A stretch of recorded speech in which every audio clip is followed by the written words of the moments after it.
texte du bouddhisme ancien traduit directement du pali. Version audio d'accessibilité. Le petit récit de Sakaka, Kuasakakazutam numéro 35. Il y a eu autrefois un homme et une femme, l'un et l'autre membre de la secte Niganta, sans lien, qui excellaient dans les débats et la réfutation des arguments. Tous deux voyageaient, chacun de son côté, à travers Jambudipa, l'Inde, et leurs chemins se croisèrent à Vesali, capitale des Likavi. Ils se mesurèrent devant les habitants de la ville sans que l'un ne pût l'emporter sur l'autre, ils étaient de force égale. À la demande des Likavi qui leur offrirent offrandes et logements, ils se sédentarisèrent. De leur union naquirent 4 filles, Saka, Loma, Patakara et Sitavatika, qui apprirent l'art du débat et de la réfutation. Quand elles furent en âge, elles s'habillèrent en renonçant et se mirent à voyager. Quand elles arrivaient dans un village, elles plantaient à l'entrée un rameau de jambu, pommier rose, en signe de défi. Celui qui voulait les affronter devait piétiner le rameau. Elles atteignirent ainsi Savatthi. Là, elles eurent un débat avec Sariputta, le principal disciple de Maître Gautama, et furent vaincues. Elles reçurent l'ordination et finirent par atteindre l'ultime accomplissement. Ces 400 liens avaient un jeune frère, Sakaka, qui les surpassait en intelligence. Lui aussi avait appris à débattre et à réfuter. Il enseignait son art au fils de roi et résidait à Vesali. Il craignait que sa trop grande intelligence ne suscite des jalousies débouchant sur une agression, et il se protégeait le ventre avec une feuille d'acier. Ainsi ai-je entendu. En ce temps-là le seigneur séjournait, près de Vesali, dans le pavillon à pignon de la grande forêt. À la même époque, Sakaka, le fils des Sans-Liens, habitait Vesali. Il tenait des discours, se disait savant et jouissait d'une bonne réputation auprès des foules. Il proclamait à l'assemblée des Vesaliens. Je ne vois pas un seul ascète ou un seul brahmane à la tête d'une communauté, d'un groupe ou maître d'un groupe, même s'il se croit accompli et parfait Bouddha, qui pourrait ne pas frémir, ne pas tressaillir, ne pas trembler, ne pas transpirer sous les aisselles si je m'employais à réfuter ses propos. Même un poteau, cet objet inconscient, frémirait, tressaillirait et tremblerait si j'entreprenais de le réfuter. Combien plus un être humain. Or le vénérable Assaji qui s'était vêtu de bon matin et avait pris son bol et sa robe, entra dans Vesali pour mendier. Sakaka, le fils des Sans-Liens, aimait à marcher pour se délasser les jambes et se déplacer constamment dans Vesali, pour rendre visite au prince. Il vit approcher le vénérable Assaji et vint à sa rencontre. Quand il fut à proximité du vénérable Assaji, il échangea des paroles courtoises avec lui et conclut leur dialogue aimable et mémorable en restant convenablement debout. Assis debout, Sakaka demanda au vénérable Assaji. Comment l'ascète Gautama éduque-t-il ses disciples, honorable Assaji? Qu'est-ce que l'ascète Gautama leur enseigne le plus? Voici, Ajivesana, comment l'ascète Gautama éduque ses disciples, voici ce qu'il leur enseigne le plus. Le physique, moine, est temporaire, le type de ressenti est temporaire, la perception est temporaire, les composants mentaux sont temporaires et l'état de conscience est temporaire. Le physique n'est pas un moi autonome, le ressenti n'est pas un moi autonome, la perception n'est pas un moi autonome, les composants mentaux ne sont pas un moi autonome et l'état de conscience n'est pas un moi autonome. Voilà comment l'ascète Gautama éduque ses disciples, voilà ce qu'il leur enseigne le plus. Ah, honorable Assaji, qu'il est mauvais d'entendre ce que nous avons oui. Que l'ascète Gautama parlait ainsi. Nous souhaitons rencontrer l'honorable Gautama un jour ou l'autre, nous souhaitons avoir une conversation avec lui. Nous pourrions ainsi le détourner de ses mauvaises opinions. À ce moment-là 500 de Likavi étaient réunis dans la salle du conseil pour régler quelque affaire. Sakaka alla les trouver et leur déclara. Venez, honorable Likavi. Venez, honorable Likavi. Je vais débattre avec l'ascète Gautama. Si l'ascète Gautama maintient ce que m'a soutenu l'un de ses savants disciples, un moine du nom d'Assaji, j'amènerai à moi par ma parole les propositions de l'ascète Gautama, je les ferai virevolter et les secouerai en tous sens de la même façon qu'un homme robuste qui agrippe un bélier à poils longs par la toison, l'attire vers lui, le repousse et le secoue en tous sens. Ou de la même façon qu'un robuste liquoriste qui prend l'aisance d'un grand panier à liqueur qu'il a plongé dans un profond bassin d'eau l'attire vers lui, le repousse et le secoue en tous sens. Par ma parole je renverserai les propositions de l'ascète Gautama dans un sens, dans l'autre et dans tous les sens, de la même façon qu'un alcoolique robuste qui prend son filtre par les anses, pour le nettoyer, le secoue face vers le bas, face vers le haut et en tous sens. Je jouerai à laver le chanvre avec l'ascète Gautama à la manière de l'éléphant de 60 ans qui était descendu dans une profonde mare à lotus et qui jouait à laver le chanvre, comme l'auraient fait des hommes. Venez donc, honorable Likavi, venez donc, je vais débattre avec l'ascète Gautama. Certains Likavi se demandèrent. L'ascète Gautama aura-t-il le dessus sur Sakaka, le fils des sans-liens? Ou est-ce Sakaka qui dominera l'ascète Gautama? D'autres s'interrogèrent. Sakaka trouvera-t-il un moyen de prendre le dessus sur le Seigneur? Ou est-ce le Seigneur qui vaincra Sakaka? Sakaka, entouré des 500 de Likavi, alla jusqu'au pavillon à pignon de la grande forêt. Quand ils arrivèrent, un groupe de moines s'exerçait à la marche attentive en plein air. Sakaka se dirigea vers eux et les aborda pour leur demander. Où se trouve à présent l'honorable Gautama? Nous désirons le voir. Le Seigneur s'est enfoncé dans la grande forêt, à Jivesana, et il est assis au pied d'un arbre pour y passer la journée. Sakaka entra donc dans la grande forêt avec toute la troupe des Likavi et s'approcha du Seigneur. En arrivant, il échangea des paroles courtoises avec le Seigneur et conclut leur dialogue aimable et mémorable en s'asseyant convenablement. Certains des Likavi saluèrent le Seigneur et s'assirent convenablement. D'autres échangèrent des paroles courtoises avec le Seigneur et conclurent leur dialogue aimable et mémorable en s'asseyant convenablement. Il y en eut qui s'inclinèrent mains jointes en direction du Seigneur et s'assirent convenablement. D'autres déclinèrent leur nom devant le Seigneur. Certains gardèrent le silence et s'assirent convenablement. Une fois bien assis, Sakaka proposa au Seigneur. Je poserai une petite question à l'honorable Gautama si l'honorable Gautama veut bien y répondre. Demande ce que tu veux, à Jivesana. Comment l'honorable Gautama éduque-t-il ses disciples? Qu'est-ce que l'honorable Gautama leur enseigne le plus? Voici, à Jivesana, comment j'éduque mes disciples, voici ce que je leur enseigne le plus. Le physique, moine, est temporaire, le ressenti est temporaire, la perception est temporaire, les composants mentaux sont temporaires et l'état de conscience est temporaire. Le physique n'est pas un moi autonome, le type de ressenti n'est pas un moi autonome, la perception n'est pas un moi autonome, les composants mentaux ne sont pas un moi autonome et l'état de conscience n'est pas un moi autonome. Voilà comment j'éduque mes disciples, voilà ce que je leur enseigne le plus. Il me vient une comparaison, honorable Gautama. Expose-la, à Jivesana, répondit le Seigneur. Toutes les plantes, honorable Gautama, et tous les arbres qui poussent, croissent et grandissent poussent sur la terre et sont enracinés dans la terre. Tous les travaux des champs qui demandent de la force ne se font pas sans terre, ils ont besoin de la terre. De même, honorable Gautama, l'homme a son physique pour moi autonome, il s'établit dans le mérite et le démérite à partir de son physique.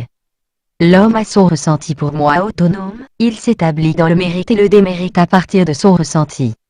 L'homme a sa perception pour moi autonome, il s'établit dans le mérite et le démérite à partir de sa perception.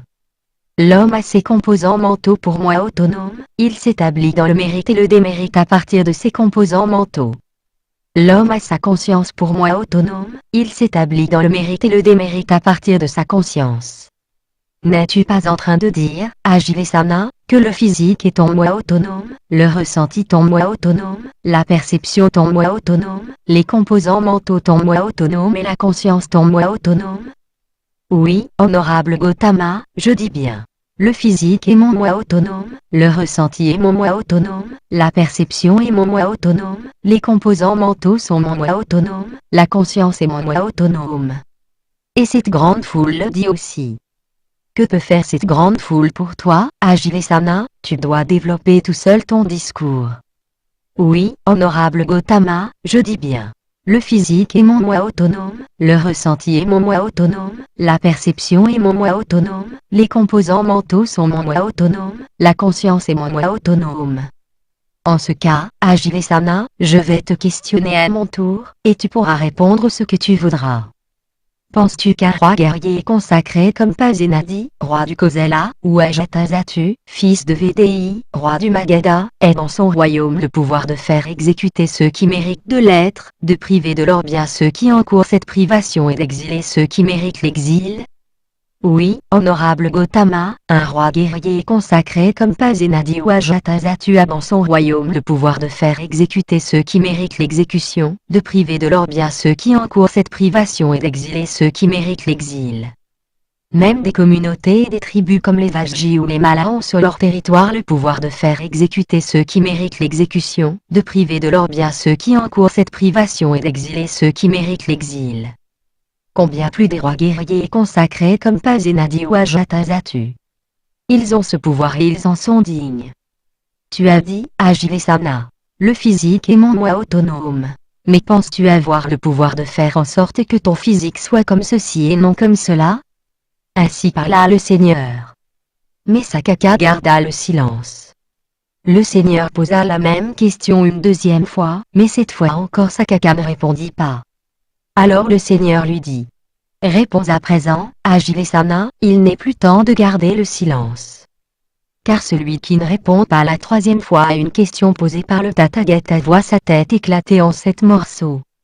À cet instant, le génie Vajirapani se trouvait dans le ciel au-dessus de Sakaka, tenait une massue en fer enflammée, incandescente, flamboyante et pensait: si Sakaka, le fils des sans-liens, ne répond pas la troisième fois à la question posée par le Tathagata, je lui ferai éclater la tête en 7 morceaux. Le Seigneur et Sakaka voyaient tous les deux le génie Vajirapani. Sakaka était terrifié, il tremblait et ses poils se hérissaient. Il chercha protection auprès du Seigneur, il chercha un abri auprès du Seigneur, il chercha un refuge auprès du Seigneur en lui demandant: pose-moi la question, honorable Gautama, je vais répondre. Tu as dit, Ajivesana, le physique est mon moi autonome. Mais penses-tu avoir le pouvoir de faire en sorte que ton physique soit comme ceci et non comme cela? Non, honorable Gautama. Fais attention, Ajivesana, réponds en faisant attention. Ton dernier propos ne s'accorde pas avec le premier, ni le premier avec le dernier. Tu as dit, Ajivesana, le ressenti est mon moi autonome. Mais penses-tu avoir le pouvoir de faire en sorte que ton ressenti soit comme ceci et non comme cela? Non, honorable Gautama. Fais attention, Ajivesana, réponds en faisant attention. Ton dernier propos ne s'accorde pas avec le premier, ni le premier avec le dernier. Tu as dit, Ajivesana, la perception est mon moi autonome. Mais penses-tu avoir le pouvoir de faire en sorte que ta perception soit comme ceci et non comme cela? Non, honorable Gautama. Fais attention, Ajivesana, réponds en faisant attention. Ton dernier propos ne s'accorde pas avec le premier, ni le premier avec le dernier. Tu as dit, Ajivesana, les composants mentaux sont mon moi autonome. Mais penses-tu avoir le pouvoir de faire en sorte que tes composants mentaux soient comme ceci et non comme cela? Non, honorable Gautama. Fais attention, Ajivesana, réponds en faisant attention. Ton dernier propos ne s'accorde pas avec le premier, ni le premier avec le dernier. Tu as dit, Ajivesana, la conscience est mon moi autonome. Mais penses-tu avoir le pouvoir de faire en sorte que ta conscience soit comme ceci et non comme cela? Non, honorable Gautama. Fais attention, Ajivesana, réponds en faisant attention. Ton dernier propos ne s'accorde pas avec le premier, ni le premier avec le dernier. Que penses-tu de ceci, Ajivesana? Le physique est-il permano-temporaire? Temporaire, honorable Gautama. Le fait qu'il soit temporaire, est-ce satisfaisant ou insatisfaisant? Insatisfaisant, honorable Gautama. Et ce qui est temporaire, insatisfaisant et sujet à changement, est-il correct de le considérer ainsi? Ceci est à moi, je suis ceci, ceci est mon moi autonome? Certainement pas, honorable Gautama. Que penses-tu de ceci, Ajivesana? Le ressenti, la perception, les composants mentaux, la conscience est-elle permanente ou temporaire? Temporaire, honorable Gautama. Le fait qu'elle soit temporaire, est-ce satisfaisant ou insatisfaisant? Insatisfaisant, honorable Gautama. Et ce qui est temporaire, insatisfaisant et sujet à changement, est-il correct de le considérer ainsi? Ceci est à moi, je suis ceci, ceci est mon moi autonome? Certainement pas, honorable Gautama. Penses-tu, Ajivesana, que celui qui est attaché à ses malheurs, accroché à ses malheurs, impliqué dans ses malheurs et qui les contemple en pensant ceci est à moi, je suis ceci, ceci est mon moi autonome puisse connaître pleinement ses malheurs, par lui-même, et les éradiquer? C'est impossible, honorable Gautama, il ne peut en être ainsi. Imaginons, Ajivesana, qu'un homme ait besoin de la moelle d'un arbre. Il en cherche. Il part à sa recherche et entre dans la forêt avec une hache bien affûtée. Là il voit un grand bananier, bien droit, jeune, qui a poussé d'un seul jet. Il le tranche à la racine, puis il en coupe la cime.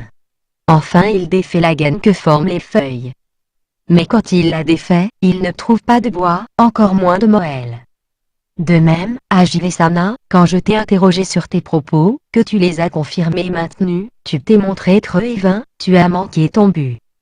Et pourtant tu avais déclaré à la foule de Vesali: je ne vois pas un seul ascète ou un seul brahman à la tête d'une communauté, d'un groupe ou maître d'un groupe, même s'il se croit accompli et parfait Bouddha, qui pourrait ne pas frémir, ne pas tressaillir, ne pas trembler, ne pas transpirer sous les aisselles si je m'employais à réfuter ses propos. Même un poteau, cet objet inconscient, frémirait, tressaillerait et tremblerait si j'entreprenais de le réfuter. Combien plus un être humain. Mais c'est de ton front que les gouttes de sueur coulent et traversent ton vêtement jusqu'à tomber sur le sol. Alors qu'il n'y a pas de sueur sur mon corps. Et le Seigneur montra à l'assemblée son corps d'une belle couleur dorée. Alors Sakaka resta assis, muet, abattu, épaules affaissées, tête baissée, accablé, désorienté.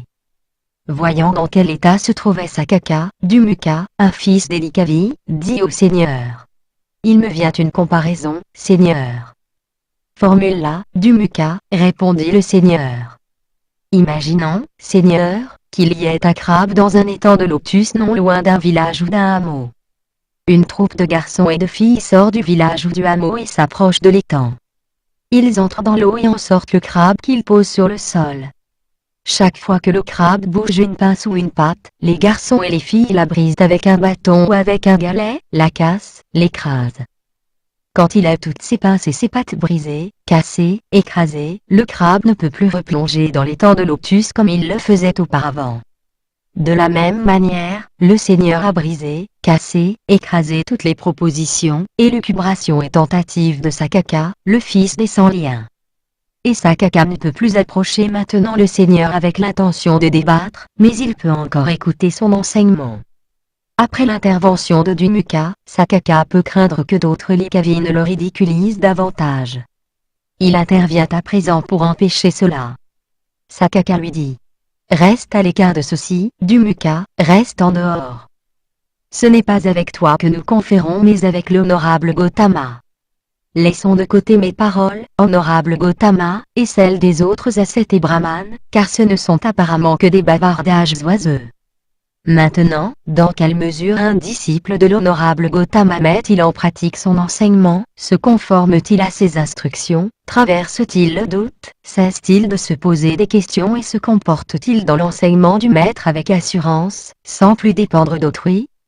Ici, Ajivesana, mon disciple voit avec une parfaite sagacité, tel que c'est réellement, tout ce qui est physique, personnel ou extérieur, grossier ou subtil, inférieur ou supérieur, lointain ou proche.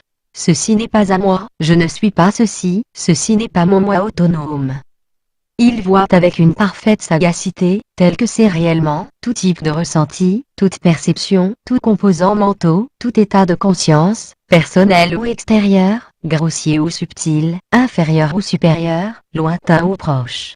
Ceci n'est pas à moi, je ne suis pas ceci, ceci n'est pas mon moi autonome. C'est dans cette mesure, Ajivesana, que mon disciple met en pratique mon enseignement, se conforme à mes instructions, traverse le doute, cesse de se poser des questions et se comporte dans l'enseignement du maître avec assurance, sans plus dépendre d'autrui.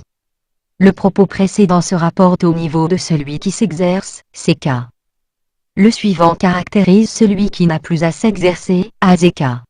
Et dans quelle mesure, honorable Gautama, un moine a-t-il atteint l'accomplissement, éliminé les contaminations, franchi les étapes, fait ce qui était à faire, déposé le fardeau, atteint son but, détruit les chaînes de l'existence et obtenu la délivrance grâce à la connaissance parfaite.